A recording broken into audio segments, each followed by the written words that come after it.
reversible la visión. Por eso es que los pacientes, la incidencia de desprendimiento de retina aumenta con la edad, aumenta a los 40, 50, 60 años. Por lo tanto, si un paciente en ese rango de edad empieza a ver intensos flash, destellos de luces, puntos flotantes, o tiene una pérdida abrupta de visión, de un sector de la visión del ojo o de la visión total, debe acudir a un examen oftalmológico, ya que la única forma de diagnosticarlo correctamente es hacer por el médico oftalmólogo un examen con la pupila dilatada, donde uno puede hacer el diagnóstico del desprendimiento de retina. Es muy importante identificar a aquellos pacientes que tienen mayor riesgo de desprendimiento de retina, especialmente aquellos que son miopes o que fueron miopes y han sido previamente tratados con cirugía refractiva, aquellos pacientes que han sido operados de catarata con implante de lente intraocular, o aquellos pacientes que han sufrido un trauma ocular grave, que ha requerido cirugía, o que han tenido una pérdida completa de visión. Esos pacientes también están en mayor riesgo de desarrollar desprendimiento de retina. Por lo tanto, si uno de estos pacientes con estos factores de riesgo presenta síntomas como flash, destello de luces, relámpago, debe acudir a una evaluación oftalmológica. Una vez hecho el diagnóstico, la indicación es quirúrgica.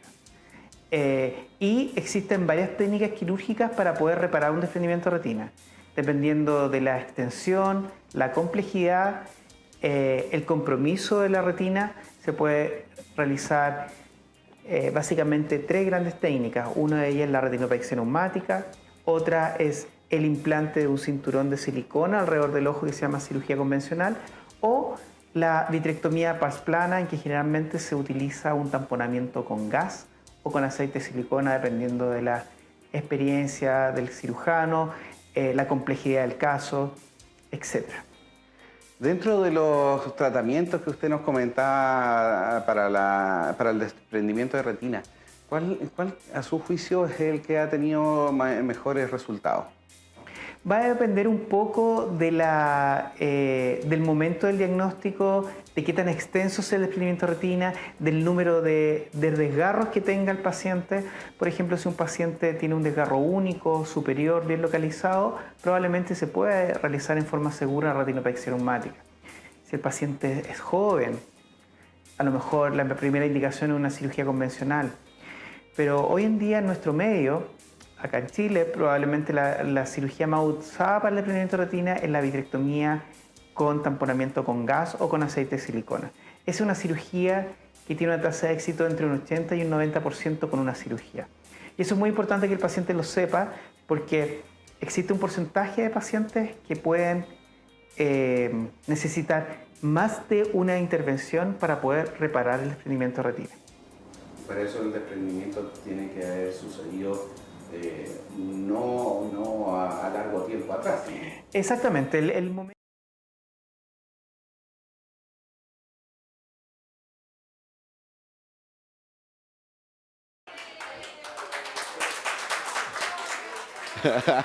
Ya, no, si no era...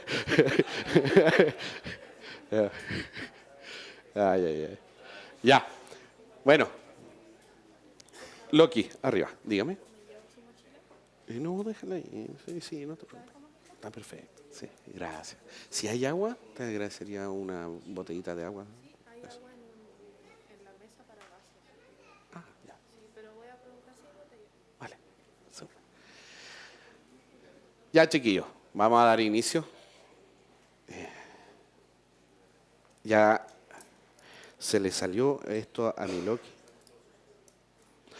Ya, lo primero, al igual que, bueno, como en todos los congresos, seminarios que realizamos, le pedimos a todas las personas con discapacidad visual también que todos, por favor, pongan en silencio sus teléfonos. De hecho, lo voy a hacer yo también porque ya se me había olvidado. Entonces, recuerden que el voiceover, el talk bar, por favor.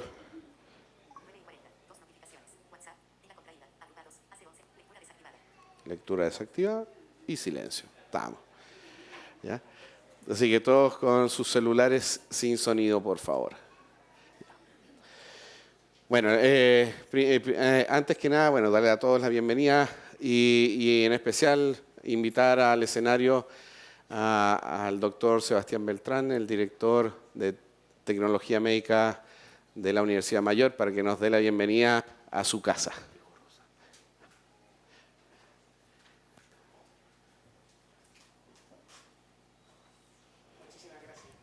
Adelante. Buenos días a todas y todos por estar presente en este evento que es el Congreso Internacional del Presente y Futuro de Terapias contra la Ceguera.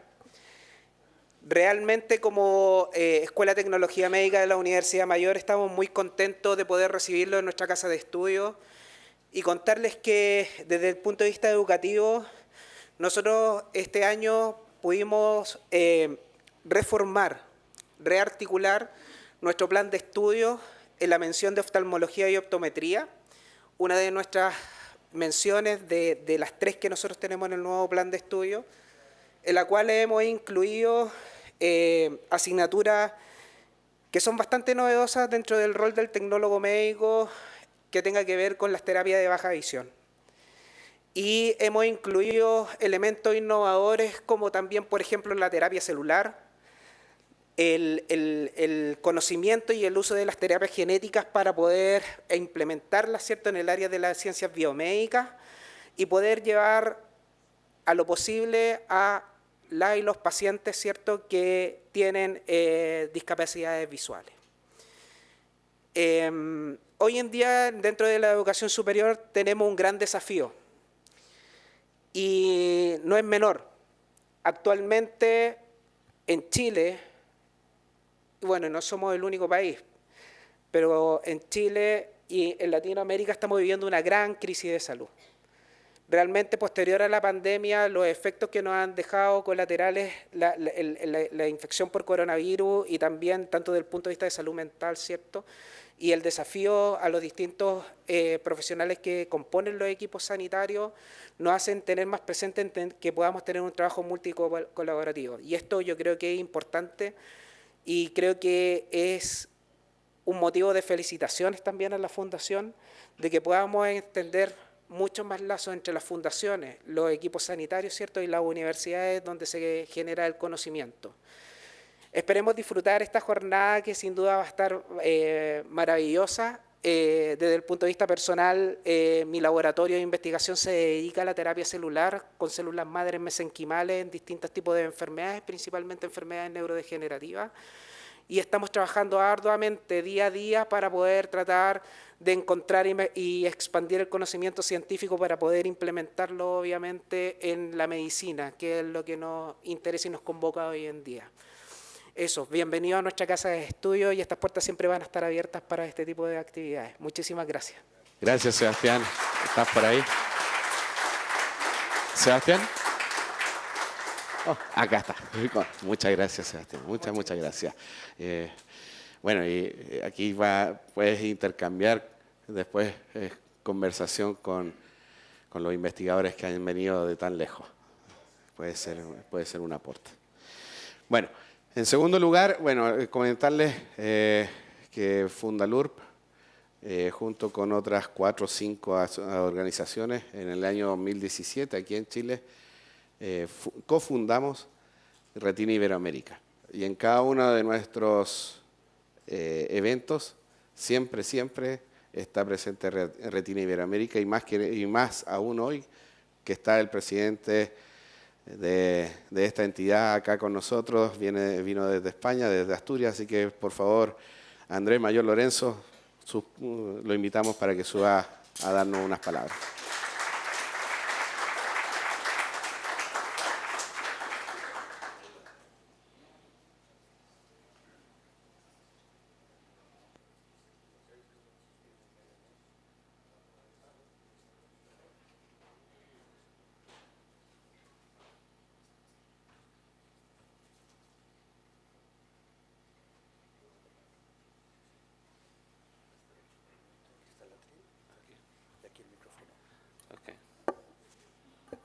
¿Está el micro? Ok. Eh, Buenos días a todos y a todas. Hola Gustavo, muchas gracias por tu presentación y por permitirme dirigirme a este auditorio, ¿no? Como dice Gustavo, pues yo vengo desde España, tengo retinosis pigmentaria como muchos y muchas de los que estamos aquí hoy, y la verdad es que me siento muy afortunado, personalmente, porque ¿quién me iba a decir a mí cuando tenía 8 años, hoy tengo 57, que empezaba yo ya a tener problemas para llegar a mi casa cuando oscurecía? Iba a tener la oportunidad de compartir este fin de semana aquí en Chile con todos ustedes, con todos vosotros y vosotras, y especialmente con Gustavo y con la Fundación Lucha contra la Retinitis Pigmentosa de Chile. Y yo quiero también transmitiros que también sois muy afortunados y afortunadas, porque no en todos los países, en el ámbito iberoamericano, hay un grupo de personas y de gente, de familias y de investigadores y incluso de universidades como la que nos acoge hoy, que esté trabajando tanto y tan bien para que sigamos manteniendo nuestra esperanza, ¿no? La esperanza que ahora, sentado allá al lado, Víctor desde Talca, me decía que necesita para seguir tocando su saxofón y seguir adelante en la vida con sus hijos y su mujer, ¿no? Y en ese sentido, pues también yo quiero decir a las autoridades que aquí hay presentes, ¿no?, que entidades como Fundalur son muy necesarias y hay que cuidarlas, ¿no?, tanto a las personas que las componen como a la propia institución. Y para seguir adelante en todo el trabajo que se hace para poder organizar estos eventos y poder seguir dando esperanza, gracias a todas las personas que hoy van a compartir sus conocimientos y su trabajo para que sigamos manteniendo nuestra visión en buen estado y evitemos lo que decía Gustavo, ¿no?, llegar a la ceguera, ¿no? Que es muy importante que sigamos apoyando tanto institucionalmente como también con buenos financiamientos, ¿no? Que es un lujo contar con entidades como Fundalur y que tenemos que cuidarlas entre todos y todas, y por supuesto también desde el Gobierno de la República de Chile, ¿no? Y como siempre, pues nada, yo simplemente, como dice Gustavo, hemos creado en 2017 aquí en Santiago, firmamos la Declaración de Retina Iberoamérica. Hoy ya somos una entidad perfectamente legalizada, estamos en más de 15 países. Hemos vuelto aquí a Santiago para recordar que necesitamos seguir trabajando juntos en Retina Iberoamérica, desde España y Portugal hasta Chile, México, pasando por todo el Caribe, Centroamérica y, por supuesto, llegando hasta Argentina, ¿no?, pasando por Brasil, por Colombia, por Uruguay, Paraguay, bueno, todos estos grupos que gente como los que estamos aquí hoy reunidos necesitamos seguir adelante en nuestras vidas y necesitamos seguir teniendo esperanza. Pues nada, simplemente gracias por permitirme dirigiros a todos ustedes, gracias a Gustavo y a Fundalur, y que tengamos un buen día y que aprendamos mucho de ciencia, que disfrutemos de la convivencia, de lo bonito que es conocer a gente de tan lejos y a la vez que está tan cerca de lo que nos pasa a cada uno de nosotros. Así que nada, gracias y buen día para todos y todas.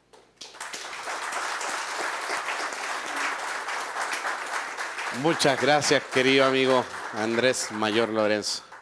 Bueno, yo creo que muchos de ustedes tenían que haber conocido a Andrés Mayor Lorenzo, porque es más famoso que Chayanne.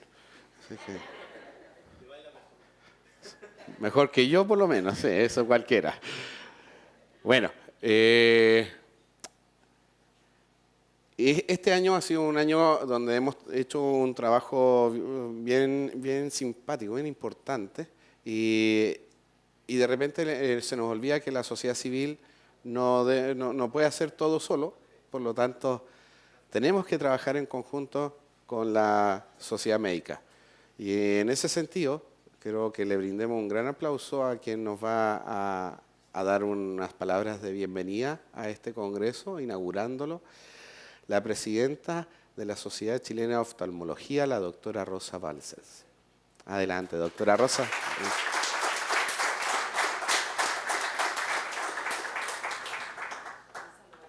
Oh, linda. Muchas gracias, doctora. Hola a todos, buenos días. La verdad que es un honor estar aquí con ustedes representando a la Sociedad Chilena de Oftalmología en un evento tan importante como este congreso que han organizado a través de Fundalurb. Quiero comenzar saludando especialmente a la directiva de Fundalurb y por supuesto a su presidente y motor incansable, don Gustavo Serrano. El liderazgo de Gustavo y el compromiso son fundamentales y han sido fundamentales en Chile para visibilizar las necesidades de los pacientes con retinitis pigmentosa y con patologías de baja visión y ha ido ayudando en avanzar en soluciones que cambian la vida de tantas personas. También quiero aprovechar de darle la bienvenida a los investigadores presentes, quienes con su dedicación están impulsando un cambio trascendental en el manejo de las patologías visuales. Hoy somos testigos de un futuro esperanzador con los avances en terapia génica que prometen transformar no solo la forma en que tratamos las enfermedades, sino también, obviamente, la calidad de vida de todos los pacientes y sus familiares. Desde la Sociedad Chilena de Oftalmología valoramos profundamente el trabajo en conjunto con las asociaciones de pacientes y familiares de baja visión. Colaborar con estas agrupaciones y con todos los actores en el ámbito de la salud visual de Chile nos ha ido demostrando que es clave para alcanzar objetivos comunes. A través del trabajo colaborativo logramos no solo acercarnos más a la población y poder informar de las patologías y del acceso oportuno a los tratamientos, sino también que garantizamos que nuestros legisladores y que nuestras autoridades nos escuchen y prioricen las patologías como parte de la canasta y del tratamiento que requieren. También queremos destacar el rol que ha jugado Fundalurb en dialogar entonces con nuestros legisladores y con el gobierno. Gracias a estos esfuerzos hemos avanzado tremendamente en un camino que todavía queda por recorrer, pero que cada vez se ve en la meta más cerca, que es incluir patologías como la degeneración macular, la retinopatía diabética y el glaucoma en las garantías explícitas de salud o GES.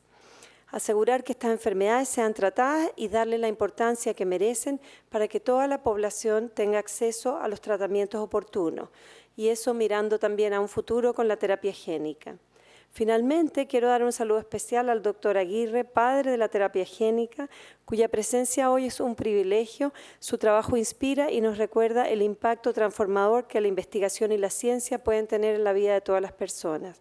A todos ustedes, a todos los presentes, mi más profundo agradecimiento por ser parte de este esfuerzo colectivo. Estoy segura de que este congreso será un espacio para compartir conocimientos, fortalecer lazos y seguir avanzando juntos hacia un futuro donde las enfermedades visuales tengan soluciones más efectivas y accesibles para todos. Muchísimas gracias.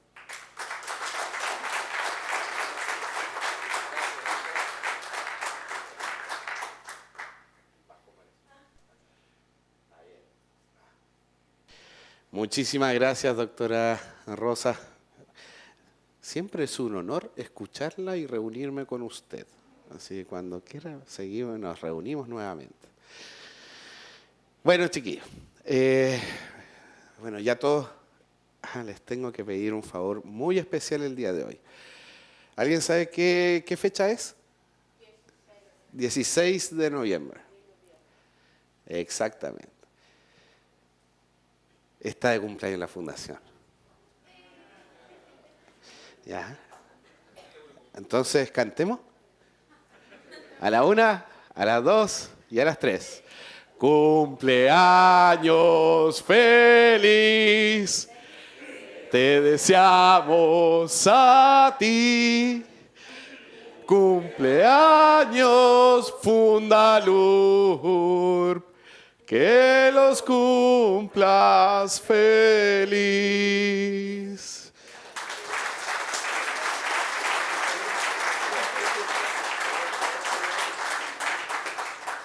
Bueno, intenté cantar, espero que no. Yo lo escuché fantástico, pero no sé ustedes. Oye, bueno, Loki, ven, ¿te quieres quedar ahí? Ya, okay. Bueno, vamos a partir. No sigamos con más preámbulos. ¿Y cómo vamos a partir? Hace exactamente 18 años y un mes Fue la primera vez que pudimos traer, que invité a Gustavo Aguirre a estar con nosotros. En ese tiempo no había terapia génica, o sea, en realidad había poco y nada. Era todo ensayo, eran todas investigaciones. Entonces cuando decimos, pucha, que no avanza nada la cosa, porque realmente a nosotros las investigaciones no avanzan en la misma velocidad que los pacientes. Nosotros quisiéramos que avanzaran, por supuesto. Pero en ese tiempo, año 2006, no había nada. Solamente estas investigaciones como por ejemplo las de Gustavo, quien empezó mucho antes y ahora nos va a ir contando. Y fue él, junto con Andrés Mayor, fueron ellos, de hecho, a Gustavo le dije, ¿quieren ir a conocer el cerro? Mira, arriba hay una virgen. Y me dice, sí, vamos. Ya, yo iba a subir en taxi. Y Gustavo y Katy, sobre todo Katy, que es la señora de Gustavo, you know Katy, Katy me dice, no, caminando. I wanna walk. Y yo, ¿de verdad? Sí. Y además me llevaron por el camino más largo que hay para subir el cerro. O sea, quedé pero reventado. Y en esa caminata, Gustavo me iba repitiendo, Gustavo, hay que hacer una fundación. Tienes que hacer una fundación. Y por otro lado, Andrés Mayor, desde España, me escribía, Gustavo, tienes que hacer una fundación. Ya eran los dos, así que dije, ya, bueno, la hacemos. Y así es como nació Fundalurp en noviembre del año 2008. Y la personalidad jurídica la tenemos desde el 16 de noviembre del año 2009. Así que al final es todo gracias a ustedes, pues, gracias a Andrés Mayor Lorenzo y gracias a Gustavo Aguirre.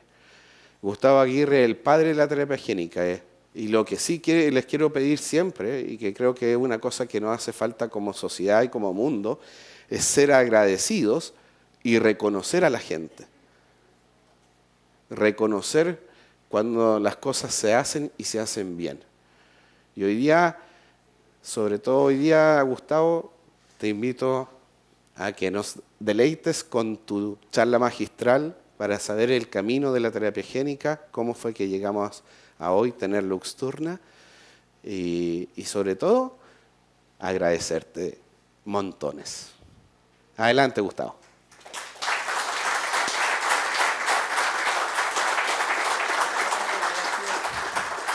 Gracias. Gracias a ti.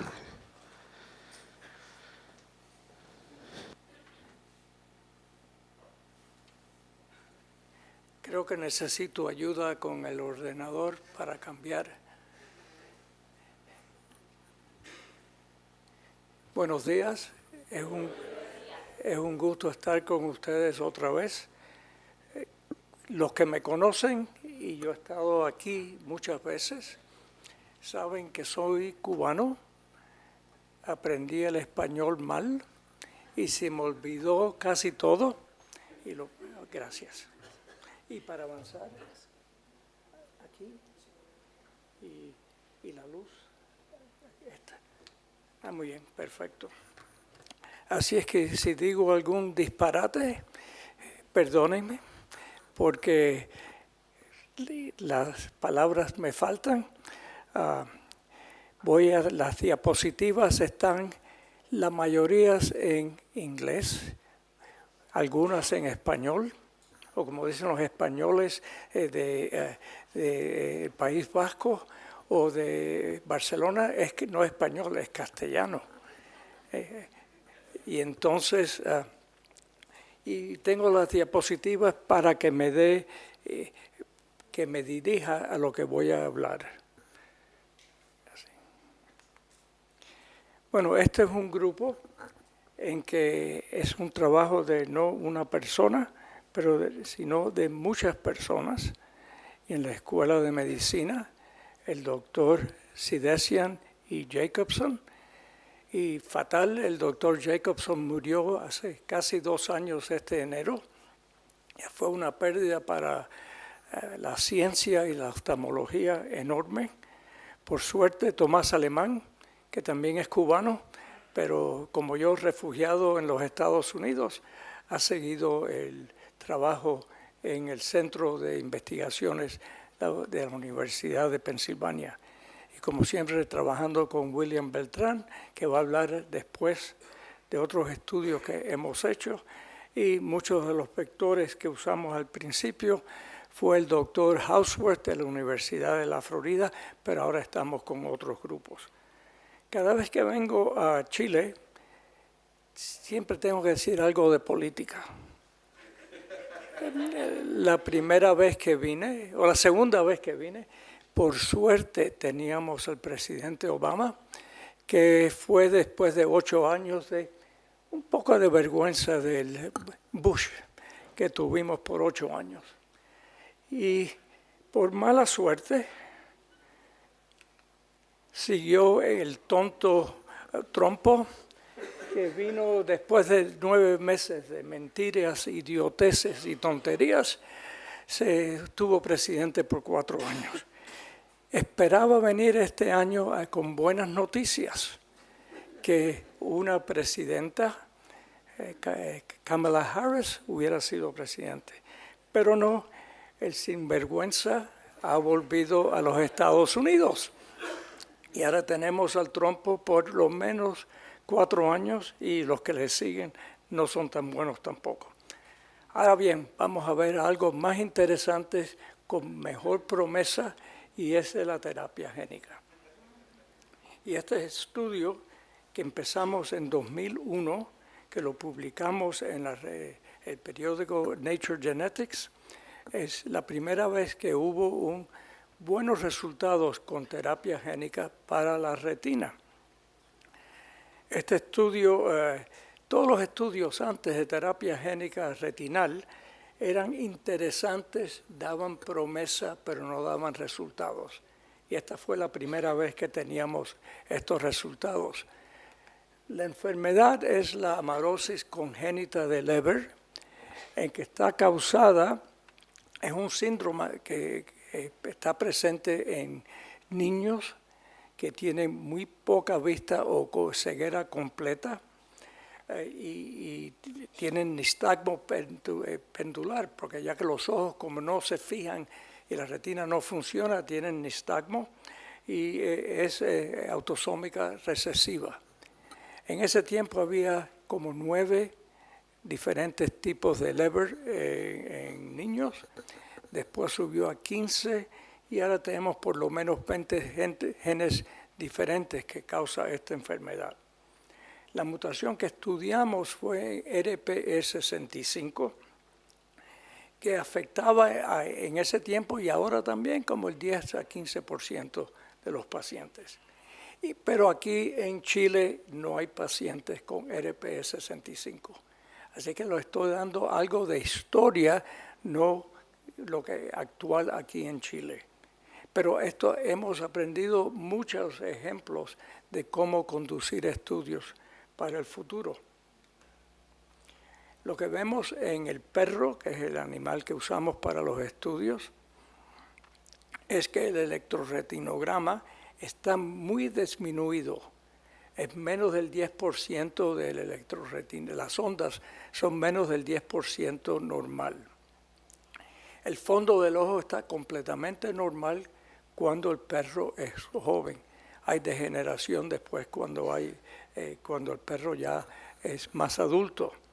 Y en el epitelio pigmentario vemos inclusiones de lípidas, que fue una cosa muy interesante y que nadie, incluso nosotros, no pensamos que era importante. Y eso te hubiera dado, si hubiéramos tenido mejor idea y hemos pensando lo que el proceso de formar la vitamina A para la retina, hubiéramos sabido precisamente en dónde estaba el problema. Pero éramos un poco idiotas y seguimos buscando genes en vez de pensar lo que estaba pasando. Ahora usamos un vector terapéutico. ¿Qué es un vector? Es cualquier cosa que lleva algo de un lugar al otro. Ahora yo pienso siempre el vector es como un camión.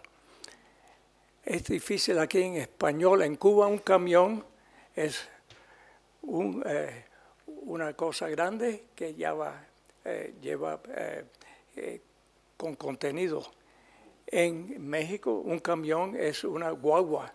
Lo que dicen los isleños y los cubanos es un autobús. Así es que el vector es un camión que tiene un chofer con un mapa. El mapa que tiene el chofer te da las indicaciones a dónde lleva el producto. Entonces, cuando llega el producto al lugar necesario, abren las puertas atrás y tiran todo adentro de las células. Y entonces viene con todo el producto que está en las células una dirección de cómo poner que este producto sea eficaz. Si va a las células que no pueden controlar este producto, entonces el producto no está adentro de las células. Pero si uno tiene la información para que este producto sea efectivo, entonces las células producen la proteína, en este caso, que se falta. Usamos una alta concentración de vector del virus, se inyecta a la vía subretinal, como 100, 150, 200 microlitros. Y entonces en estos perros la inyección era alrededor de 4 meses, pero después fuimos a 7 meses, 10 meses, 11 meses, y lo seguimos al principio por 5 años. Y lo evaluamos con electroretinografía, por visión, pupilometría, expresión génica. Esos fueron estudios muy completos. Aquí vemos el ojo a la parte izquierda y hay 2 rutas de administrar productos a la retina.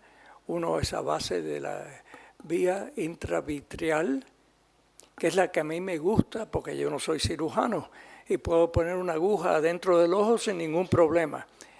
El cirujano es como el doctor Beltrán, que tiene las manos mejores que yo y puede hacer la inyección subretinal. Y hacer la inyección uno tiene un desprendimiento de retina que dura 24 o 48 horas.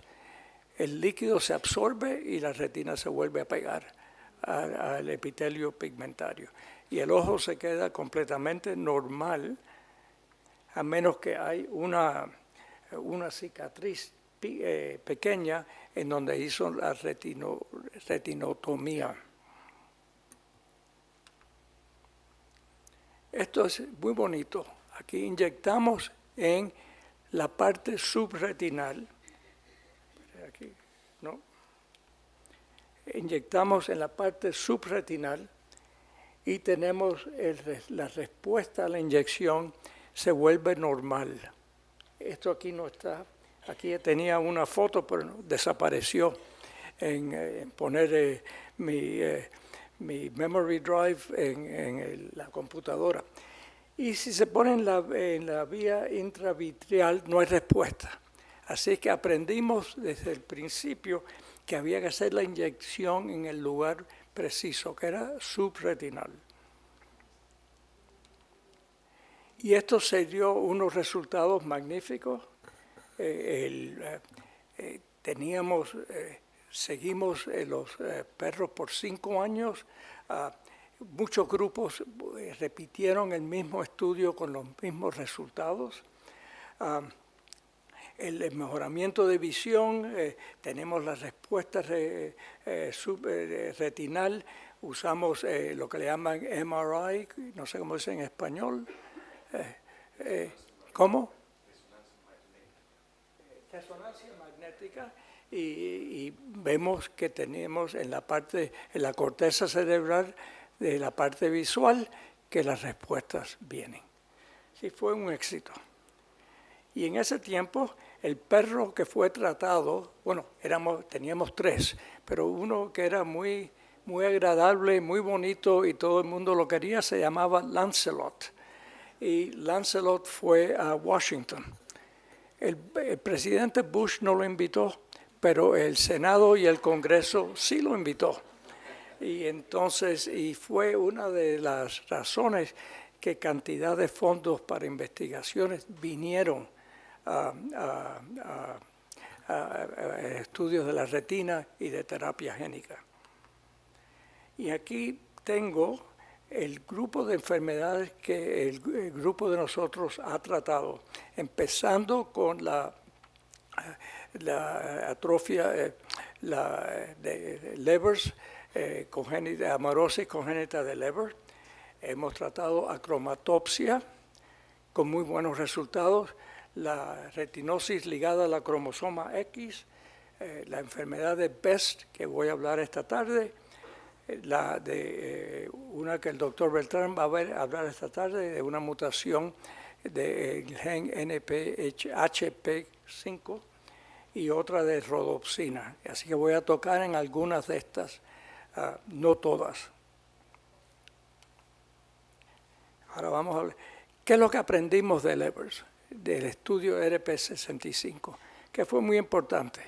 Hicimos los estudios en perros cachorros y los seguimos por 5 años.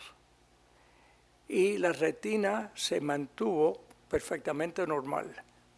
Aquí tenemos las respuestas de los bastones y de los conos. Y la amplitud del electroretinograma está completamente normal. Aquí se ve en verde. Los que están en gris son las respuestas, y esta es una escala logarítmica, así es que es muy baja las respuestas de los animales afectados. Pero esto sí no cambió. Si hacemos entonces el OCT y vemos el espesor de la retina, vemos que la parte tratada se mantiene normal, pero la parte no tratada se degenera completa. Esto es a los 9.7 años de edad.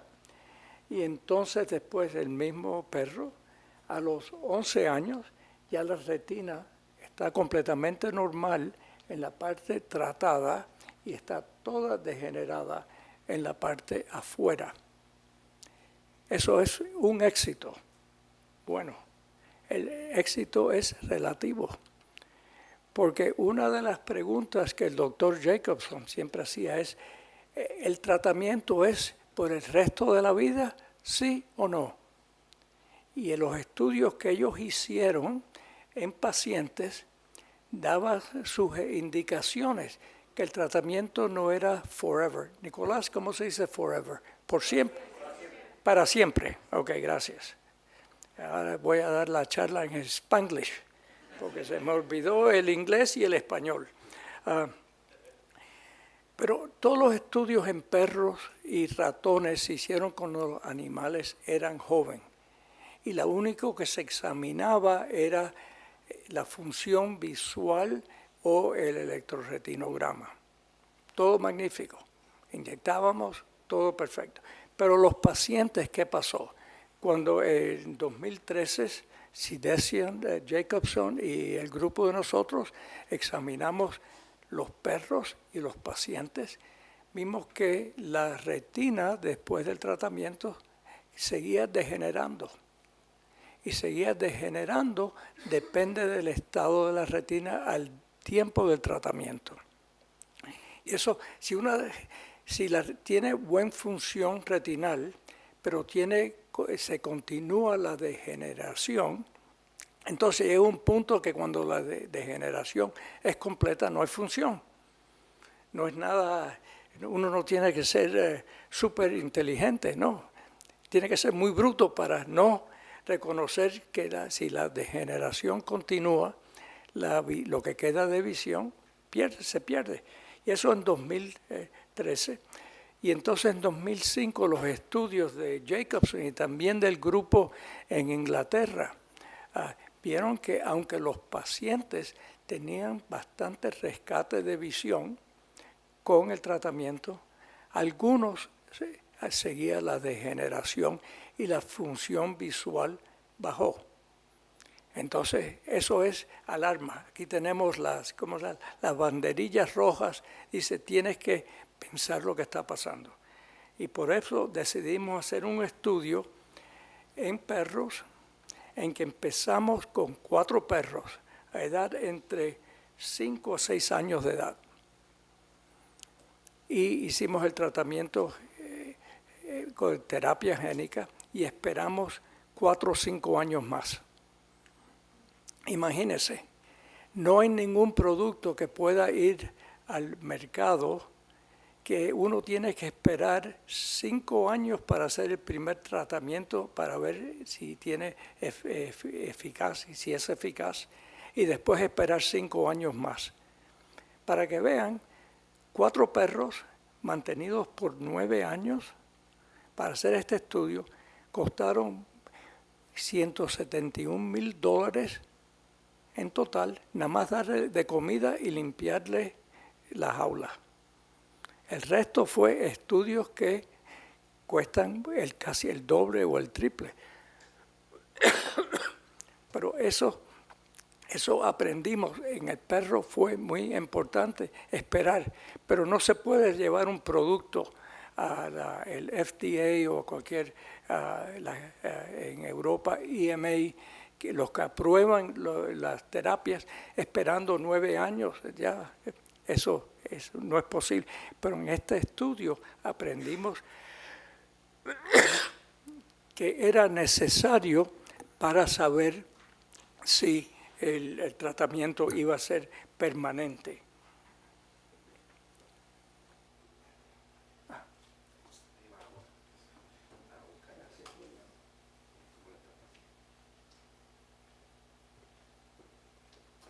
Esto es una diapositiva muy compleja, pero es lo que le llaman los americanos take home message. ¿Cómo se dice?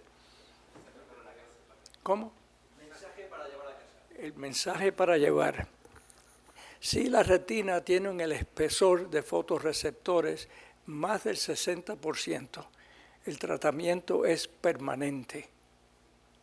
Si tiene menos del 60%, en esta enfermedad la retina de degeneración continúa.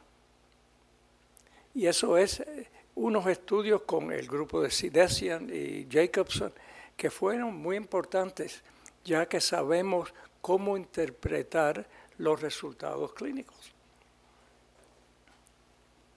Y eso es lo bueno, uno tiene el nacimiento de la terapia, pero entonces el desarrollo tiene que seguir aprendiendo. Uno no puede olvidar los resultados que ha tenido. También ahora vamos a cromatopsia, que es visión en perros y humanos que no tienen visión de color y no tienen visión durante la luz. Y aquí tenemos 2 perros. Este no fue tratado con terapia génica y la hermana, no lucen igual, pero la hermana fue tratada a las 6 semanas con terapia génica. Este perro está ciego, camina, no vio la pared. Esta perrita está jugando. Así que eso fue un éxito de poner un vector en la retina y ver que el perro recupera la visión durante el día. No tenía algo para decirle, ve el color rojo, ve el color azul. No, pero la visión durante el día está completamente normal. Y si vemos el electroretinograma, el normal, aquí a la izquierda, el anormal, el que tiene la mutación, tiene las respuestas de los bastones completamente normal, pero de los conos no tiene respuesta. Y después de la terapia génica, tenemos la respuesta de los conos completamente normales. Ya sabemos que tenemos función, lo vemos en cortes histológicos, y esto se siguió estos 3 años, pero seguimos algunos perros por 6 años. Perfecto. Aprendimos también si el animal tenía más de 10 meses, 11 meses, no teníamos buenos resultados, a menos que podíamos reconstruir el segmento exterior de los conos lo destruíamos con un producto que se llama factor neurotrófico ciliar, una inyección intravitreal. El segmento exterior se vuelve muy chico, vuelve a crecer y el gen, la proteína que se produce, se puede introducir en el segmento exterior y funciona. Eso fue un resultado también muy interesante. Con estos estudios se hicieron en el perro con 2 diferentes mutaciones, en ratones, y hay ovejas en Israel que tienen una mutación en otro, ¿cómo se dice? El gen que comparte el canal. En el perro y el ratón eran la beta subunidad de este canal, y en las ovejas era la alfa subunidad. Y con esto es ir a una compañía y decir, aquí tengo un resultado éxitos, vamos a pruebas clínicas. Y eso mismo pasó. Aquí hay las pruebas clínicas, aquí hay 5 pruebas clínicas, perdón, 4 que se hicieron en los Estados Unidos, se fueron en Tübingen, en Alemania, y en Inglaterra. Y muy interesantes, pero aquí hay muchas cosas escritas. Lo importante es que ninguno de los resultados fueron tan buenos como en los animales. Fueron nada de estar extremadamente contentos, sino eran un poquitico bueno, un poquitico malo. Pero nada, no era muy seguro, no causó ningún problema.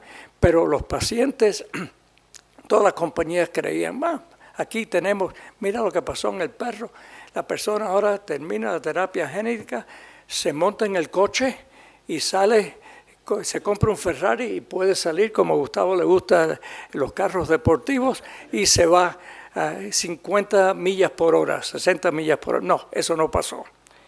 Y entonces hay que pensar por qué no pasó. Y hay muchas excusas o explicaciones que se han propuesto. Lo primero es, el animal no te da ninguna información para el paciente. Y eso sería muy fácil de entender si uno tiene nada más los estudios en un perro o un ratón. Pero si uno tiene estudios en ratones, ovejas y perros, y todos son excelentes, ¿por qué no pasa bien en el humano? El promotor no es muy bueno. El promotor es lo que ayuda al gen a expresarse en el tejido propio en suficiente cantidad para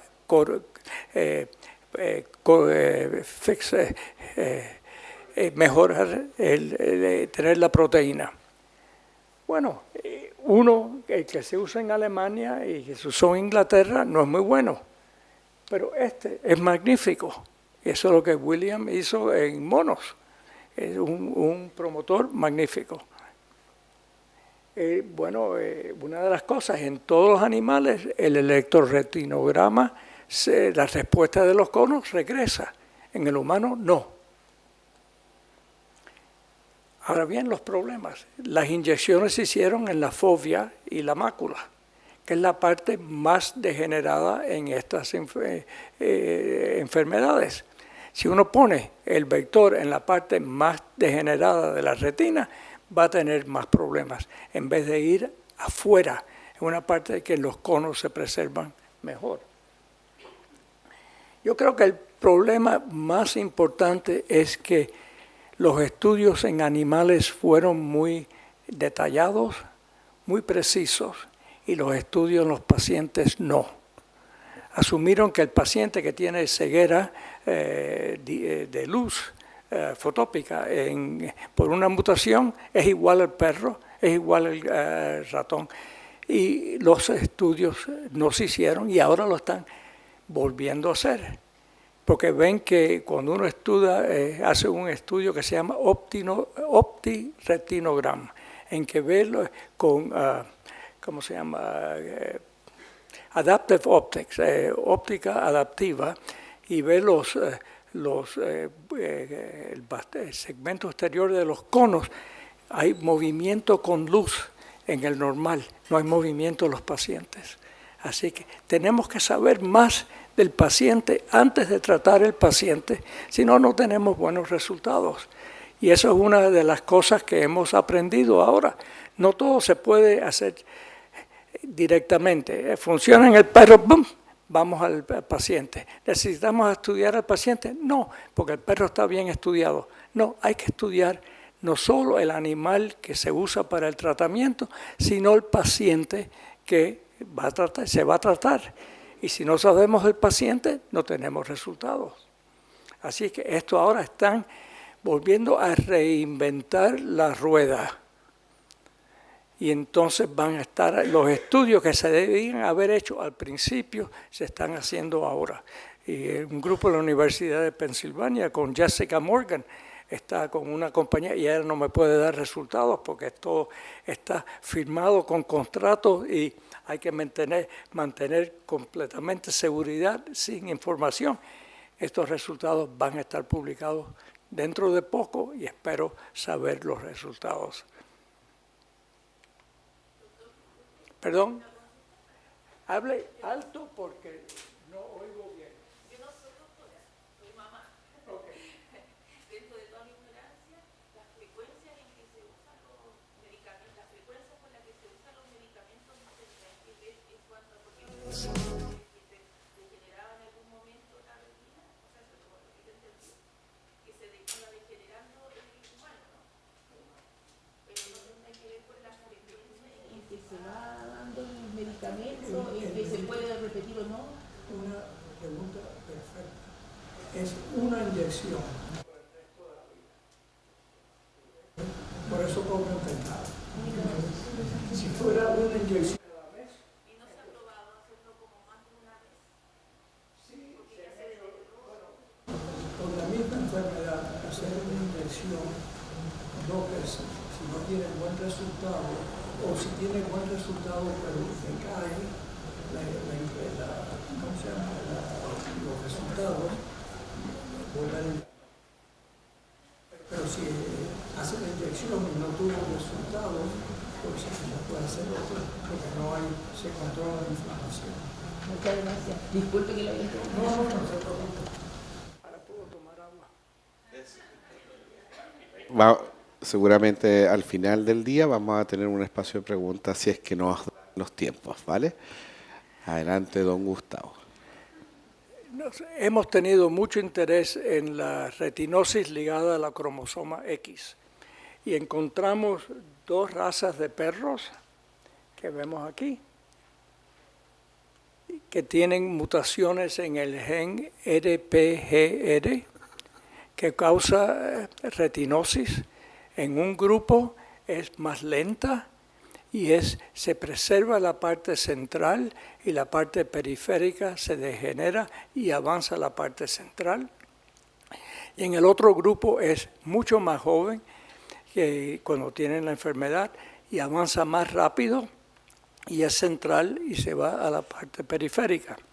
Y esos animales, esos perros que tienen esa progresiva, agresiva enfermedad, es lo que usamos, ya que uno no puede esperar tanto tiempo para obtener resultados. En el 2012, William Beltrán, en un estudio en PNAS, que es una de las revistas científicas más importantes, publicó sobre la terapia génica en esta enfermedad. Y los resultados fueron magníficos. La degeneración paró, las respuestas de las retinas mejoraron y entonces teníamos ahora pensando en caminos de estudios para el futuro, para saber si la expresión del gen que se pone en la retina se va a mantener, si es estable, si uno puede, después como en los perros con RPE65, que no teníamos, después de un tiempo se degeneraba, esto teníamos que saber si era estable y se mantenía. ¿Cuál es la dosis que se usa? Y cantidad de preguntas que eso se resolvieron después en otros estudios que publicamos en 2015. Una de las cosas importantes es que los pacientes vienen con terapia, para terapia con una etapa avanzada de degeneración. No viene cuando la retina está normal. Y entonces ahora vamos a ver cómo está la retina y el tratamiento con la retina en la etapa avanzada en que hemos perdido como el 60% de los fotorreceptores. Y así inyectamos los perros a 26 semanas de edad por la forma en que es más agresiva. Y entonces hicimos los exámenes por muchos meses. A los 40 meses, que son 14 meses después del tratamiento, vemos por el OCT que la parte tratada, parte se mantiene normal, otras partes afuera pero no fueron tratadas, y después esperando a 106 semanas, más de 2 años. Así que eso no se hace un estudio en un fin de semana. Este es un estudio que se demora 2 años. Tenemos que tener el personal, tenemos que tener el dinero. Sin dinero no hay estudio. Eso se lo digo completamente. No hay dinero, no hay estudio. Y vemos que cuando vemos el espesor de la retina, vemos que la parte tratada ahora se mantiene, no se vuelve normal. Lo que podemos hacer es tener que ¿Es Lucky? No, es el elevador. No regresa al nivel normal, pero lo que no se degenera más. Aquí vemos que los puntos verdes, después de la degeneración en la parte no tratada, aquí se mantiene. Y eso fue para mí un éxito. Y esos los 2 estudios que hicimos, el primero que fue en el 2012, después el 15, si se da a la etapa inicial de la enfermedad. Esperamos 6 años y la retina se mantiene normal. Si vamos a la etapa media, damos el tratamiento, ya por 6 años la retina no sigue degenerando. Un éxito. Y si vamos a la etapa avanzada, lo mismo. Aquí se queda, uno tiene menos células cuando hace el tratamiento, pero el número de células se mantiene más de 6 años. Eso es cosa muy buena. Y eso hizo hacer estudios clínicos. Esto es lo que publicamos en 2015. Y habían 6 estudios de fase primera, fase segunda, de terapia génica. Eso fue la compañía AGTC en los Estados Unidos, Mera Therapeutics en Londres, Tübingen. Y el problema es que no leyeron la información importante. En el 2018, Jacobson y Sidesian publicaron: si haces terapia génica en esta enfermedad, tienes que esperar 4.5 años para ver si es efectiva para los bastones y 6.2 años si es efectiva para los conos. Así que vienen los tíos, inyectan esto en el ojo y después de un par de meses se publican que fue un resultado magnífico. Ese resultado fue éxito. Y entonces reciben más dinero. Porque esto es publicidad en una mano y la otra mano afuera, que me den más plata. Aquí se dicen chavos, no. En México chavos, en Cuba son kilos. Pero, y ahora el kilo ni el chavo vale nada. Y entonces publicaron esto, y entonces después de un año después, ahora la compañía Biogen, que la compró a Estrella de Luz Nocturna, Night Star, que fue la que empezó esto, ahora anuncia que ya fue un fracaso. Mira, aquí en 2000 Y siguen hablando esto después que se fue esto. Así que eso no lo entiendo. Y la razón parte es que el vector que usaron, esa es mi opinión, no es tan bueno. Y también que se apuraron mucho a decir que tuvieron buenos resultados y no ver el tiempo que se necesitaba para hacer, ver lo que estaba pasando. Y en los clinical trials, esto es lo que hemos publicado, esto vino los estudios sobre si sabemos que hay que es posible hacer el tratamiento. William hizo saber cuál es el vector importante, la dosis que se usa, y después vimos que uno de los promotores no funciona en el mono, así es que en el humano no va a funcionar, pensamos. Y se hizo los estudios de toxicidad. Esos fueron estudios muy buenos. Y ahora yo creo que todo el tiempo que ha pasado, el vector, ahora la compañía, que era la compañía esta, que ahora se vuelve Beacon Therapeutics. Ellos compraron el vector, tienen la licencia del vector de AGTC, que por años decían que era una basura. Bueno, el de ellos era basura, ellos ahora tienen el vector de la compañía de AGTC. Y espero que eso siga mejor. Ahora, la última enfermedad es muy pensante, la enfermedad de Stargardt en el humano. Por suerte tenemos un modelo de esta enfermedad. Nosotros, antes de la publicación, Leonardo Muriano, en el laboratorio, encontró la mutación en los perros. Y el problema es que esta mutación es casi específica a perros guías. ¿Okay? Porque vienen, ellos tienen, no, ciérralo la oreja, Lucky, que es, ellos, los colegios de perros guías, ellos exchange semen, ¿cómo se dice? Semen. Y lo mandan, y la compañía esta, Guide Dogs for the Blind, es en donde encontramos esa mutación. Y la vemos ahora en Seeing Eye, que es la otra escuela de perros guías que usa el labrador, el cobrador de labrador, en Holanda. Así es que, pero ahora tenemos pruebas para esta enfermedad. Pero ¿qué es lo que vemos en el perro? Esta enfermedad es en el gen ABCA4 y vemos que es la normalidad empieza en lo que equivale a la fobia en el humano.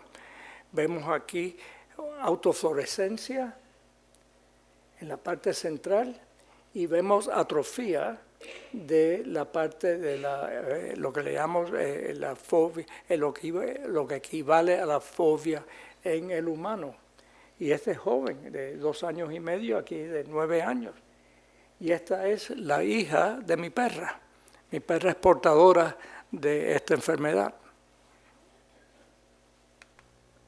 Y muy importante, la función de los conos es anormal y en el electroretinograma no tenemos respuesta de los conos. Aquí demostramos la amplitud de las ondas, pero aquí cuando llega a la intensidad de los conos se desaparece. Y aquí un perro de 2 años, compare el perro afectado con el normal o un portador. Muy chicas las respuestas y eso se desaparecen. Y el problema principal es no de visión de día, es visión de noche en estos perros. Y aquí hay una serie de perros, algunos que hemos producido en nuestro laboratorio, otros perros que vienen de escuela de perros guías. Y vemos que hasta 1 año y medio y pico ya la retina funciona normalmente. Y después tenemos los bastones, bajan, los conos se desaparecen. Y muchos de estos perros están con personas ciegas y las personas se ajustan a la incapacidad visual del perro y nosotros le preguntamos, ¿el perro funciona? Perfectamente, no tiene ningún problema. Y nosotros hacemos el examen clínico y vemos anormalidades de la retina.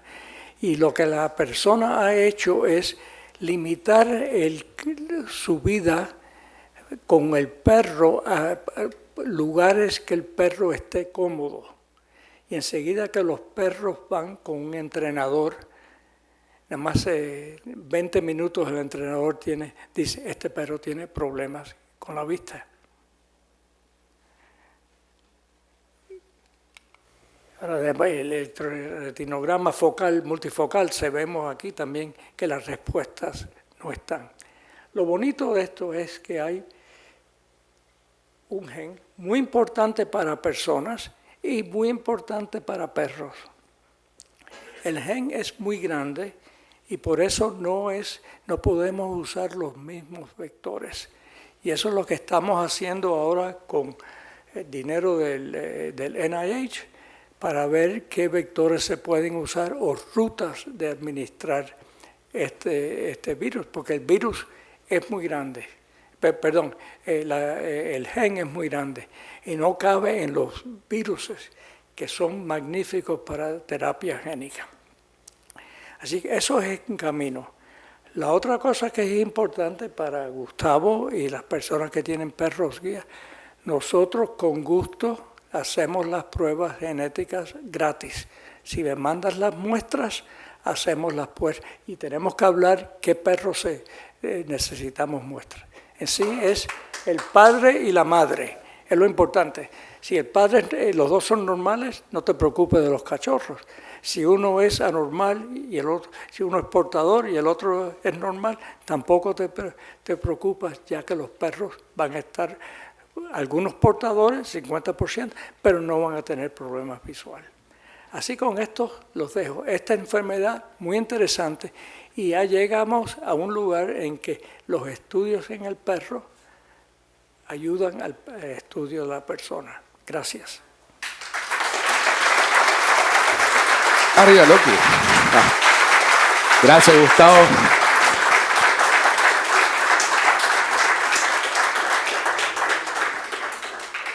Muchísimas gracias. Esa es un poco la historia de la terapia génica, cómo ha ido avanzando, cómo nació. Ahí todos nos acordamos siempre en esos tiempos. Bueno, yo hace 10 años veía muy bien, entonces me acuerdo muy bien de Lancelot y esa foto que está con el Capitolio de fondo. ¿Sí? Está perfecto. ¿Alguien me puede ayudar de los amigos que no me acuerdo del programa? Si viene William o viene el Nico. William, perfecto. Gracias. Chiquillo. ¿Ah? Sí, dale. Yo voy a... Primero te voy a como presentar, porque no voy a decir William y listo. Bueno, a William, el año 2013, chiquillos, el año 2013 tuve la gracia, el honor de que me pudo recibir en Pensilvania, en Filadelfia, el doctor Gustavo Aguirre con Katy. Y me hospedaron en su casa. Y tuve más honor todavía de poder ir y conocer el laboratorio y las oficinas donde trabajan haciendo todas estas investigaciones. Y ahí conocí a nuestro siguiente... Larga la vuelta, ¿no? Más o menos. Pero ahí fue en el año 2013 en que conocí a nuestro siguiente expositor y con quien también tuve el honor de poderme juntar gracias a Santa Nieves hace un año en Puerto Rico. Así que, querido amigo, nuevo miembro de la familia Fundalur, el plató es suyo, don William Beltrán.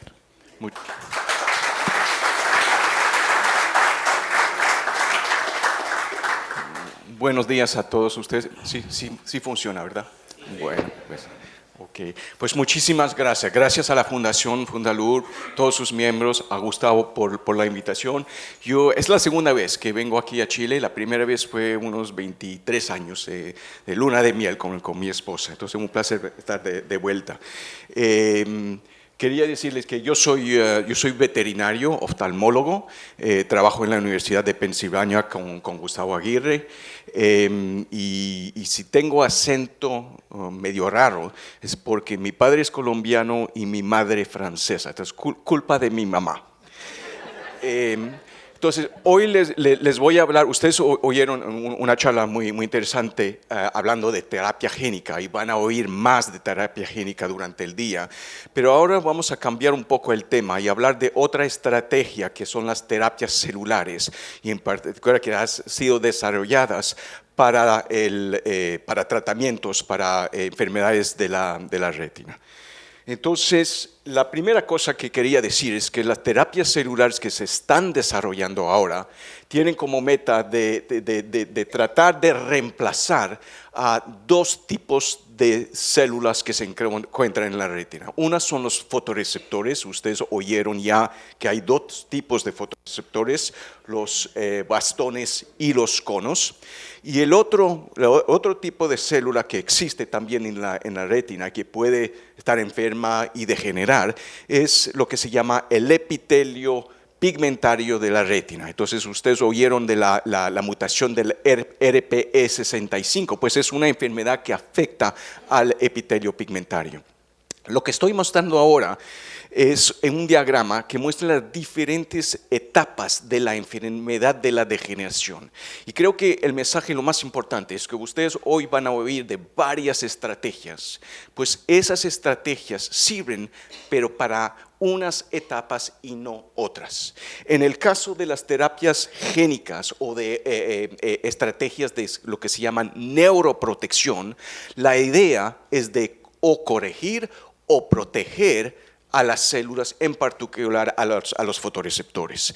Y entonces uno entiende que solo en etapas donde todavía quedan fotorreceptores, uno puede administrar ese tipo de tratamiento. En cambio, cuando hay pacientes en un estado ya muy avanzado, donde se han muerto todas esas células, otras estrategias se están desarrollando y están probando en animales y hasta ahora en pacientes. Prótesis de retina, hoy no vamos a hablar de eso, pero sí van a oír, el doctor Nicolás Cuenca le van a hablar de optogénica.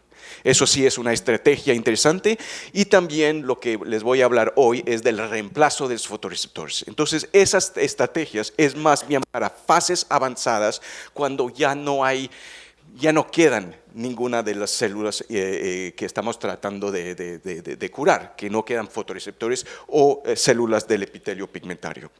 Entonces, la noción o la idea de trasplantación ya va como 140 años.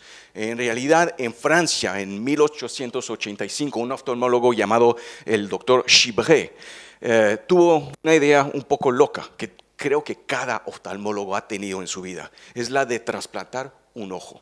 Si el ojo está dañado, trasplantamos el ojo. Y eso es lo que hizo. Lo hizo con una chica que tenía el ojo totalmente dañado y trasplantó un ojo de conejo. Bueno, el experimento duró 15 días, nada más, porque obviamente no hubo vascularización, se dañó el ojo y tuvo que quitárselo. Pero los trabajos siguieron en particular en lo que se llama vertebrados de sangre fría, sapos y ranas, y pudieron los investigadores en aquella época mostrar que sí se podía por lo menos conectar los vasos. Entonces hubo un poquito de progreso. Después se movieron a ensayos en mamíferos.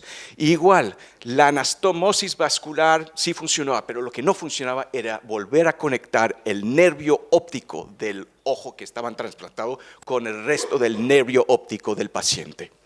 Entonces, varios desafíos y otro problema que no habían ni siquiera pensado en aquella época era el problema de la respuesta inmunitaria, que obviamente, del paciente que atacaba los tejidos del donante.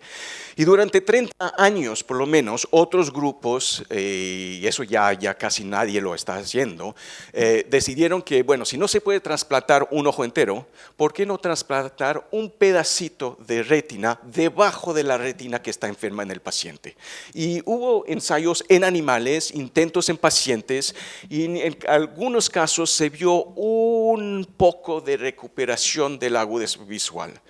Y realmente se piensa que no era porque se volvía a conectar el sistema eléctrico, sino que los tejidos que estaban inyectando estaban secretando unos factores neurotróficos que mejoraron por unos cuantos meses la visión, pero nada que duraba. Entonces de ahí los grupos pensaron, pues si no se puede trasplantar un ojo, no se pueden trasplantar tejido, nos movemos a trasplantar células. Y la gente empezaron en animales colectando retinas de animales, disociando las retinas, implantando las células y dándose cuenta de que las mejores células para trasplantar son células muy jóvenes, células que son lo que se llaman precursores de fotorreceptores, células que todavía no se han convertido completamente en un cono, en un bastón. Y han habido muchos estudios en los cuales se hizo esos trasplantes de células de ratones. El problema es que para desarrollar eso en un tratamiento se necesita una cantidad tremenda de esas células. De ratones, como 100 ratones para un estudio. Imagínense para un paciente, si hay que trasplantar células humanas en un paciente humano, pues hay un problema ético que es de dónde vamos a colectar esas células de un feto, y ahí está el problema. Entonces de ahí viene la idea que si no podemos colectar células de un feto, por lo menos hay que encontrar una fuente de células que se pueden multiplicar casi para siempre y que vamos a hacer algo para que esas células se cambien poco a poco y se conviertan en un cono o un bastón. Y de ahí viene el concepto de buscar a las células madres. Entonces, aquí les estoy mostrando un diagrama que describe lo que es el desarrollo embrionar de un animal o de una persona. Y cuando se fertiliza el óvulo por el espermatozoide, ahí empieza el desarrollo del embrión, hasta que sea un feto, etc. Entonces, lo que pasa cuando en el desarrollo embrionar es que al principio hay pocas células, se multiplica el óvulo que fue fertilizado y se convierte en una estructura muy primaria del embrión que se llama el blastocisto. Y el blastocisto no es nada más que una bolsa llena de células, todas parecidas, como 60 y pico células, nada más. Pero es increíble porque esas células son superhéroes. Esas células son capaces y se llaman células madres pluripotentes porque a partir de esas células, esas se van a multiplicar y poco a poco diferenciar. ¿Para qué?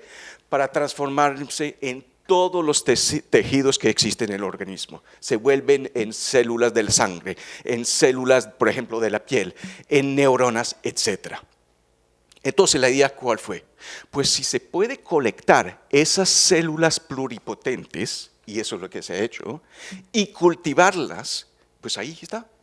Ahí tienen ustedes la fuente de células que continuamente van a poder producir, son células pluripotentes, y ahí está la fuente de células autorrenovables. Y eso se le da el nombre de células madres embrionarias. Y si son humanas, pues son células embrionarias humanas. Este señor, Shinya Yamanaka, hizo algo extraordinario, porque el problema igual, si vuelvo abajo, detrás, el problema es que todavía se necesita para obtener células embrionarias humanas, se necesita de cierta manera un embrión humano, problema de ética también, ¿ok? Y entonces este señor, Yamanaka, en el 2006 y 2007 publicó dos papeles, dos papers importantísimos, porque él dijo, era una locura, pero lo logró. Dijo, bueno, si no podemos obtener células embrionarias pluripotentes, pues vamos a tratar de convertir una célula de un tejido, por ejemplo, de la piel, se llama un fibroblasto, que ya está diferenciada, que no se puede multiplicar, va a transformarla, a volver a que sea una célula pluripotente. ¿Y cómo lo hizo? Lo hizo inyectando unos factores, 4 factores, eso, el nombre no importa, pero haciendo eso en cultivo, volvió una célula de piel en una célula pluripotente. Y como fue inducida, eso es experimental, se le da el nombre de célula madre pluripotente inducida, en inglés iPSC. Entonces hay dos tipos de células madres, las embrionarias y las que son inducidas.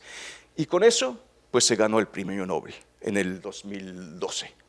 Otro señor, James Thompson, en la Universidad de Wisconsin, también desarrolló un protocolo muy similar y publicó en 2007, pero él no se lo ganó el premio Nobel. Así es la vida, cruel. Entonces, volvemos con la misma historia. A partir de una célula madre, uno puede hacer que se transforme en una caja de Petri en lo que uno quiera. Ahora, lo que uno quiere depende. Hay que obtener y conocer cuál es la receta, porque para transformar una célula madre, para que sea una célula de hueso, o una célula, por ejemplo, de pliel, o una célula de fotorreceptor, cada vez va a ser una receta distinta.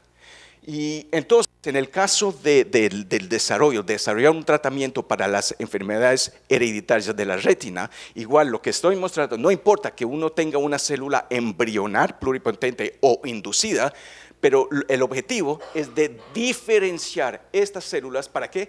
Para que se devuelvan y se conviertan en epitelio pigmentario de la retina o en un precursor de fotorreceptor.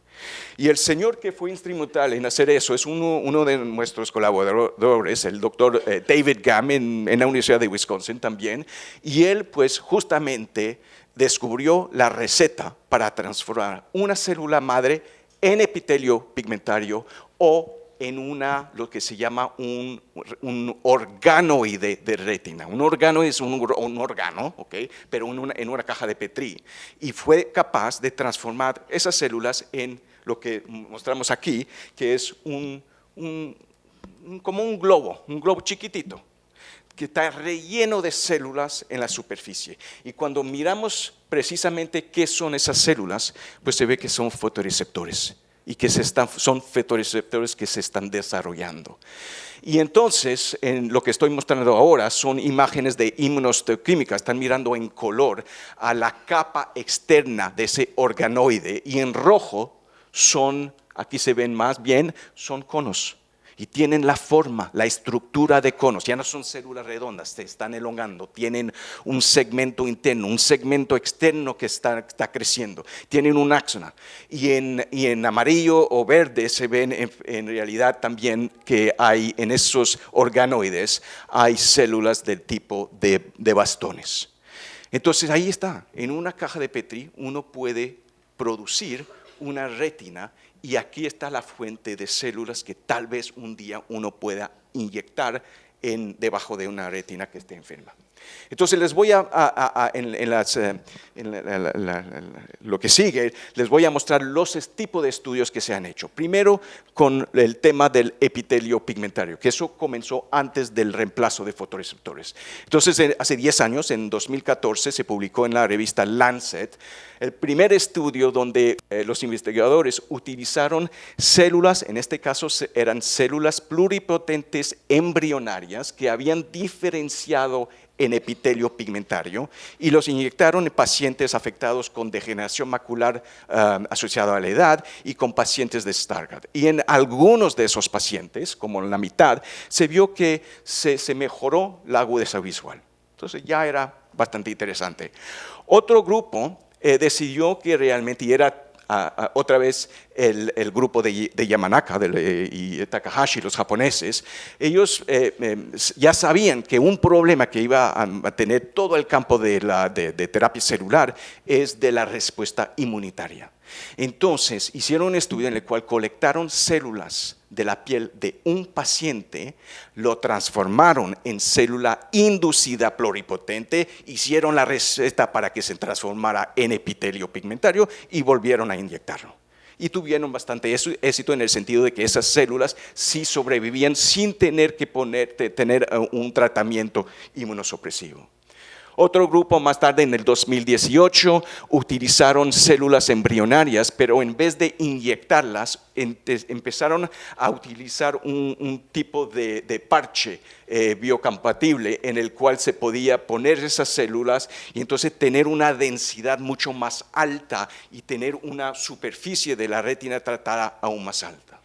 Y así es, y tuvieron resultados positivos. Y ahora, y yo quería enseñarles estos, uno de esos estudios más recientes es lo que sale del grupo del laboratorio del doctor Kapil Bharti. Él trabaja en el Instituto del Ojo, el National Eye Institute en los Estados Unidos, y él desarrolló un protocolo en el cual utilizan células autólogas, igual, o sea, del paciente, que las hacen crecer en un parche que es biodegradable y mostraron en un modelo de cerdo que si se implantaban esas células del epitelio pigmentario sobre ese parche, pues se podía rescatar, obviamente se reemplazaba el epitelio pigmentario dañado en ese modelo, pero la consecuencia es que sobrevivían los fotorreceptores que estaban debajo. Y lo que les quiero mostrar es que esos resultados ya se han trasladado en fase clínica. Hay una fase clínica en humanos que ha empezado hace 2 años con pacientes. En ese caso son células autólogas del paciente que se vuelven a crecer sobre ese parche y se inyecta en ese parche. ¿Había una pregunta, señor?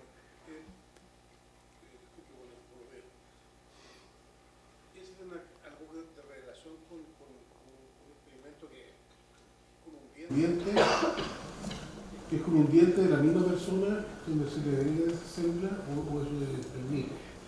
No, o sea que del diente, sí. Entonces hay células en el diente que son células igual pluripotentes. Entonces hay células madres, pero hay en varios tejidos hay células madres en un organismo ya adulto. Excepto que, ¿para qué sacar un diente a una persona si uno haciendo una biopsia de piel es el mismo resultado? ¿Sí?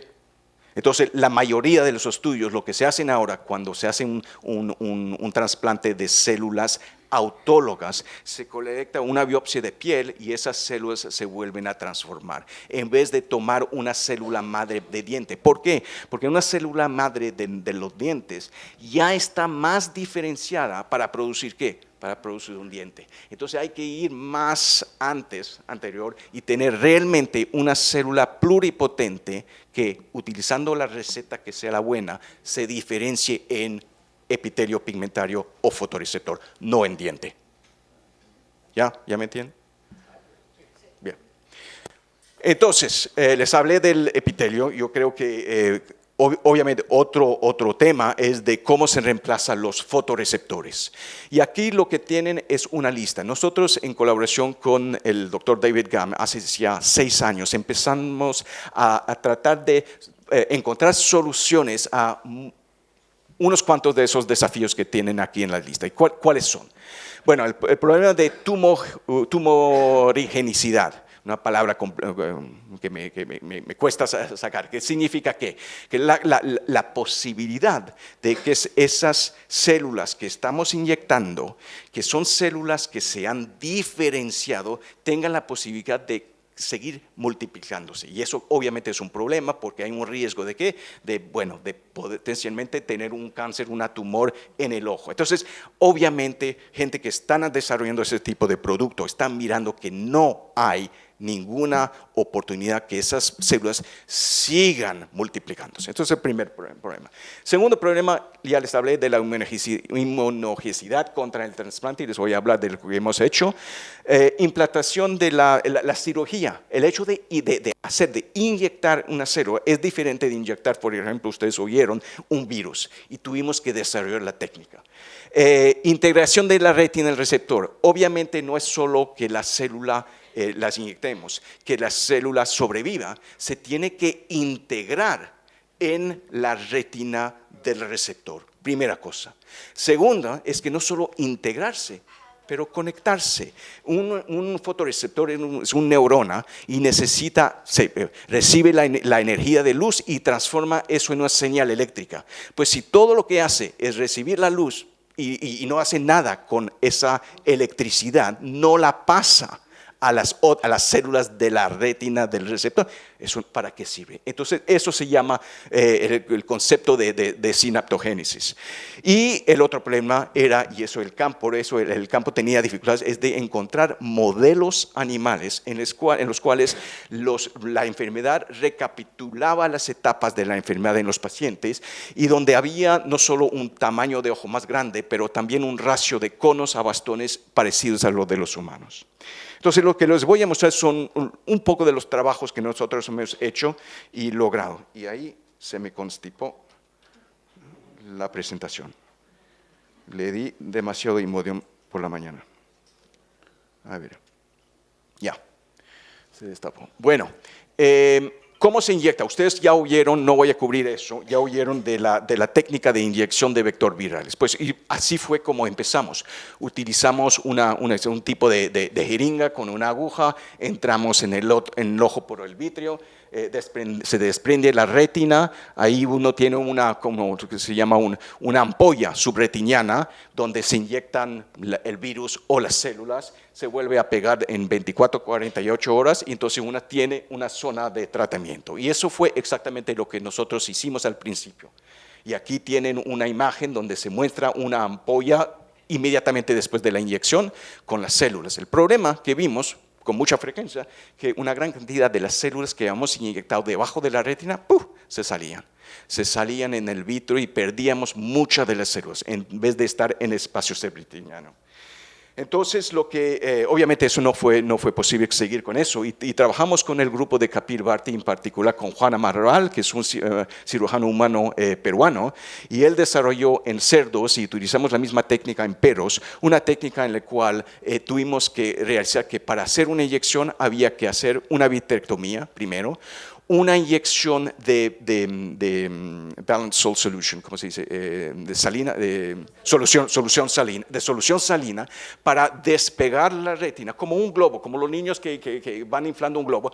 Uno infla, y es difícil al principio, cuando uno infla un globo, medio difícil. Entonces empezamos inflando el globo, y después pues le quitamos como la media cantidad de lo que habíamos inyectado, que era salina, como 50%, y después volvemos con otra canula que es más grande y inyectamos las células. Y de ese modo fuimos capaces de inyectar 100% de la dosis debajo de la retina sin que se escapara en el vítreo.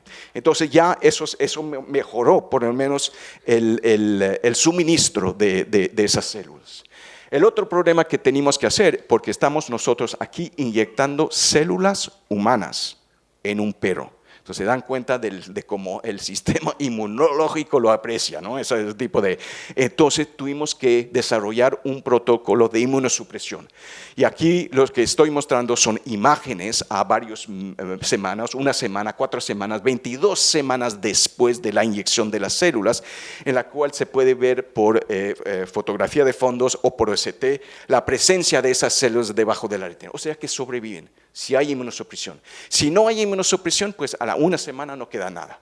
Si hacemos inmunosupresión, y lo que les voy a mostrar aquí, y paramos la inmunosupresión, pues en unas cuantas semanas ya se mueren todos. Entonces sabíamos que teníamos que utilizar ese protocolo.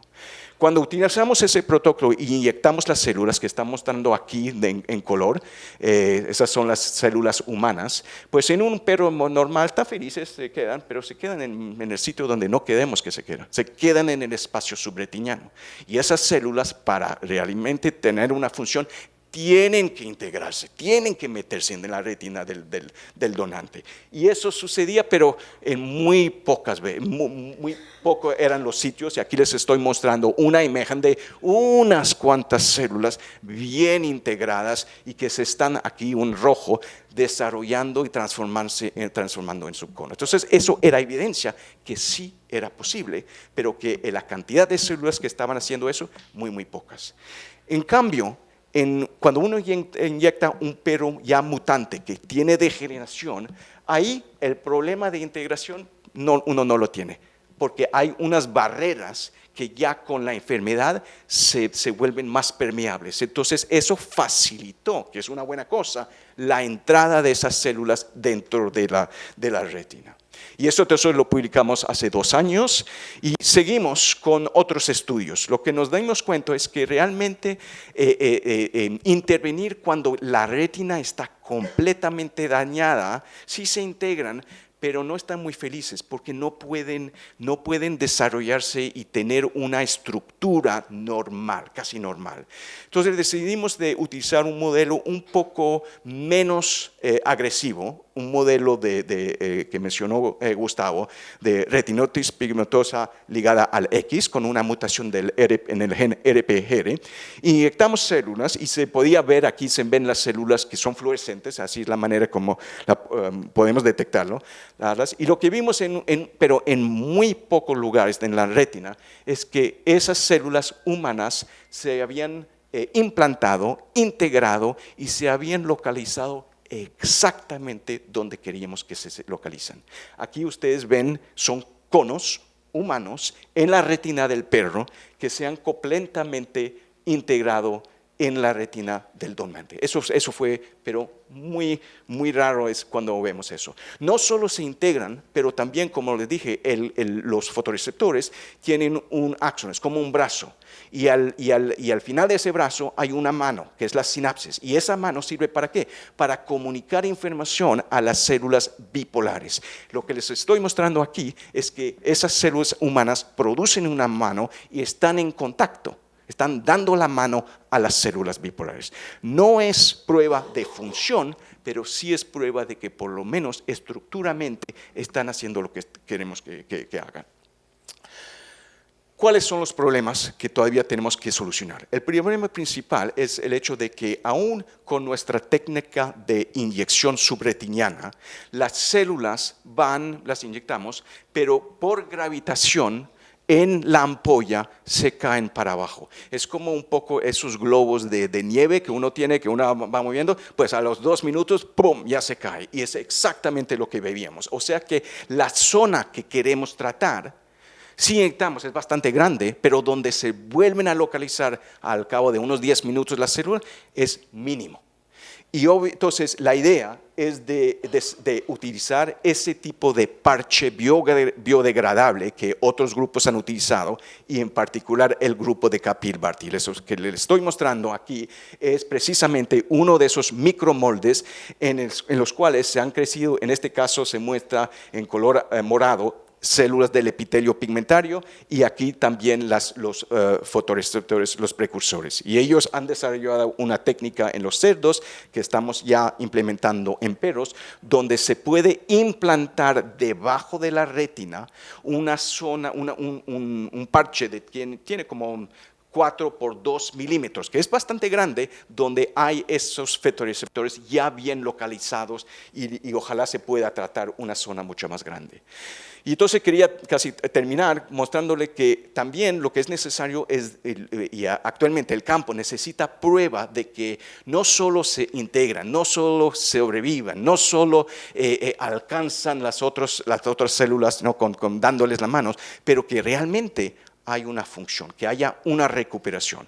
Entonces, en la escuela veterinaria tenemos varios métodos. Uno que mencionó Gustavo, la electroretinografía multifocal, que eso nos va a permitir saber cuando vemos unas células en un lugar, si es que hay una respuesta ahí y no en otra. El desarrollo de un protocolo de resonancia magnética funcional, eso fue trabajando con el hijo de Gustavo, que se llama Jeff Aguirre, que él es neurólogo, y entonces desarrolló un protocolo que nos permite ver en el cerebro de los perros si hay una actividad funcional cuando, por ejemplo, se le manda luz en los ojos. Entonces, eso va a ser un método útil para, por lo menos, ver si hay prueba de alguna respuesta en la corteza visual. Y obviamente utilizamos también el comportamiento visual en esa pista de obstáculos, y entonces ahí estamos.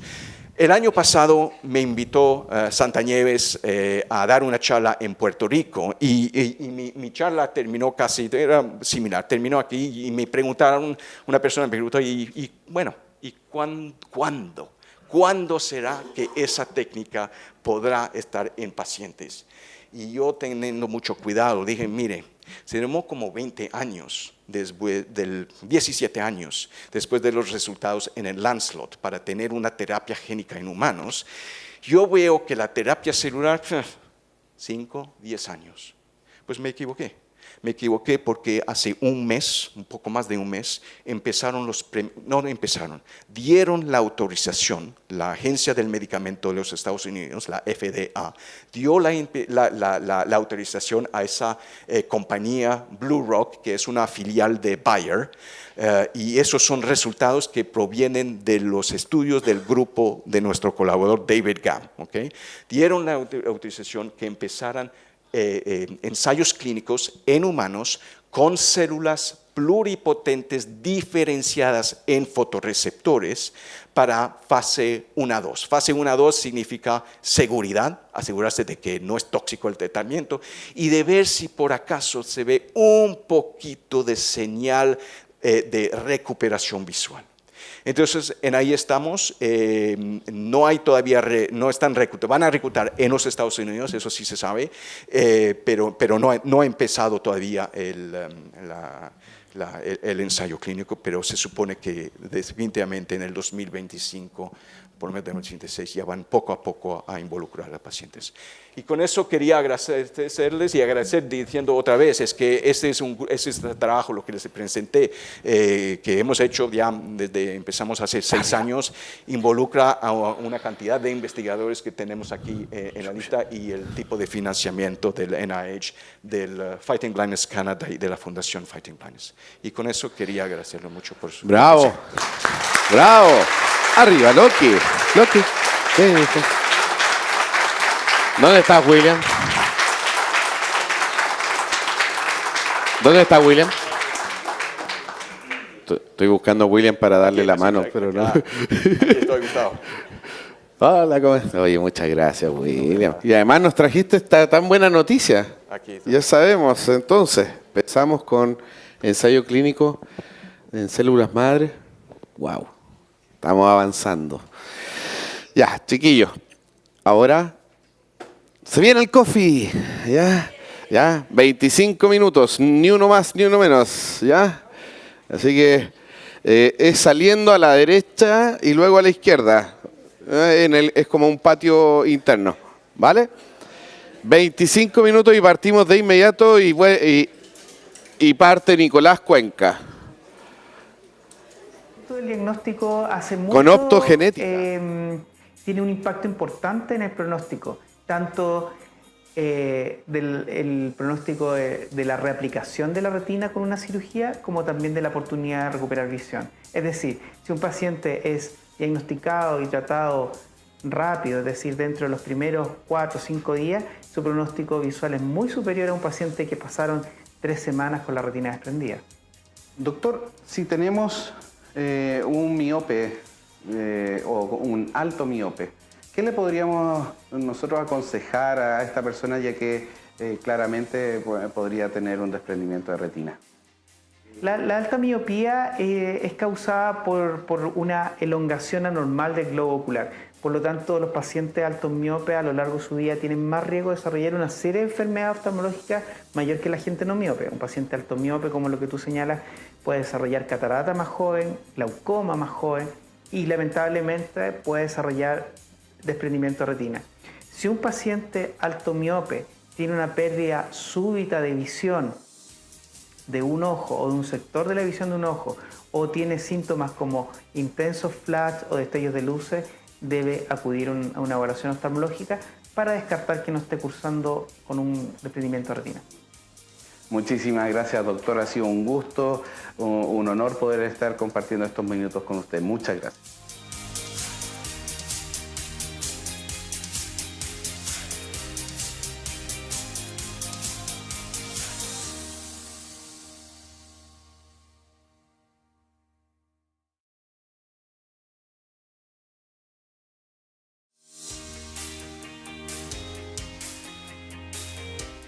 Bueno, estamos aquí con el doctor Ortiz. Muchas gracias por recibirnos y estamos para conversar con usted sobre las imágenes que nos ayudan a tener un mejor diagnóstico en enfermedades oculares. Así que, doctor Ortiz, muchas gracias y cuéntenos de qué se trata esto de las imágenes en los ojos. Muchas gracias, Gustavo, por la invitación a tener esta conversación y contarte un poco de las cosas que podemos hacer en el centro. Efectivamente, tenemos la posibilidad de efectuar múltiples exámenes imagenológicos que nos van a permitir poder hacer mejores diagnósticos y, por lo tanto, mejores tratamientos para ustedes, los pacientes. Contamos con una variedad de equipos, desde la superficie del ojo, estudiando la córnea, hasta las partes más profundas, como es la retina. Para eso contamos con estudios de patología corneal, como son los topógrafos, la microscopía confocal, el OCT de segmento anterior, estudios de respuesta de estéresis de la córnea también, y por supuesto tenemos un laboratorio, por fortuna, de estudio de la patología de la lágrima. A su vez, cuando queremos estudiar las patologías más profundas, recurrimos a otras técnicas de examen que tienen por intención estudiar la retina, como es el OCT de retina, la retinografía, la angiografía, y también podemos estudiar patologías del nervio óptico, fundamentalmente lo que guarda relación con el glaucoma. Para eso tenemos ciertas máquinas especiales, como es el OCT específico del nervio óptico. También podemos estudiar la conformación del nervio, su disposición, y por supuesto también podemos recurrir a otros tipos de exámenes, particularmente a los que me dedico yo fundamentalmente, que es el estudio de las imágenes a través del ultrasonido, donde estudiamos la parte anterior del ojo con una técnica de examen especial que se conoce como UVM, y también las partes más profundas con otra técnica de examen que es la ecografía. Y gracias a estos equipos incluso podemos estudiar las estructuras que rodean el ojo, entiéndase los músculos extraoculares, las glándulas, el nervio óptico, que es todo ese territorio anatómico que conocemos como la órbita. Muchas gracias, doctor, por toda su gran explicación y bueno, a seguir aprendiendo. Un abrazo.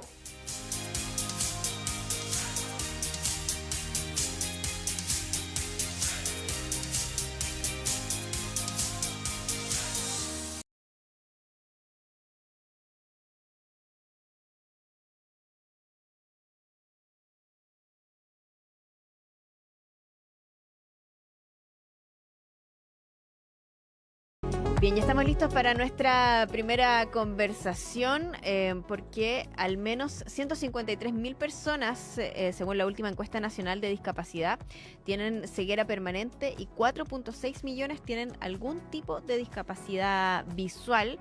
Y hay algunos avances tecnológicos que se han ido convirtiendo en barreras, incluso para las personas con ceguera en Chile. Y de eso queremos conversar con Gustavo Serrano, que es el presidente de Fundalurp y que ya está listo para conversar con nosotros. Gustavo, ¿qué tal? Bienvenido.